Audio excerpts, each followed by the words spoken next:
ইফতারের আমরা দোয়ার কথা জানি ভাই, ইফতারের একটা কমন দোয়ার কথা আমরা জানি, আরেকটা দোয়া আছে আনকমন যেটা আমরা জানি না। দুইটা দোয়া আমি বলছি। এক নম্বর হলো ইফতারের দোয়া যেটা কমন আমরা জানি, সেটা হলো আল্লাহুম্মা লাকা সুমতু আলা রিজকিকা আফতারতু। এই দোয়ার অর্থ হলো, হে আল্লাহ, আপনার জন্য আমি সিয়াম সাধনা করেছি, রোজা রেখেছি, আর আপনার উদ্দেশ্যেই আমি ইফতার করেছি, অর্থাৎ আপনার নির্দেশের পালনার্থে আমি ইফতার করেছি।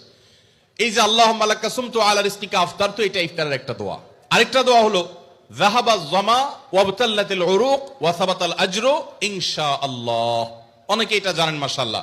যাহাবা যামা ওয়াবতাল্লাতিল উরুক, আমার শিরা উপশিরাগুলো সব সিক্ত হয়ে গেছে, ওয়া সাবাতাল আজরু ইনশাআল্লাহ, এবং আল্লাহ চাহেন তো এই রোজার বিনিময় আমার জন্য অবধারিত হয়ে গেছে।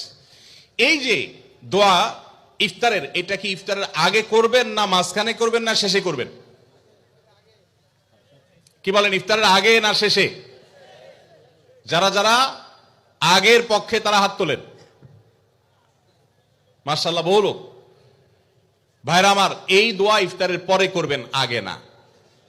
অনেকেই এই ভুলটা জানেন, অনেকে মনে করেন যে আগেই করতে হয়, আগে না। ইফতারের দোয়া কখন করবেন? ইফতারের শব্দের অর্থের দিকে খেয়াল করলে তো দেখতে পারেন, পিপাসা দূর হয়ে গেছে, শিরা উপশিরা সিক্ত হয়ে গেছে, এটা কি ইফতারের আগে হয় না পরে হয়? তাহলে আল্লাহুম্মা লাকা সুমতু আলা রিজকিকা আফতারতু, আল্লাহ তোমার জন্য রোজা রাখলাম, তোমার রিজিক দিয়ে ইফতার করলাম, এটা কি আগে না পরে? পরে। অতএব এটা ইফতারের পর। তাহলে ইফতারের শুরুতে কি পড়বেন? বিসমিল্লাহ। বিসমিল্লাহ বলে যে কোনো খাবার খান, ইফতারও খাবেন।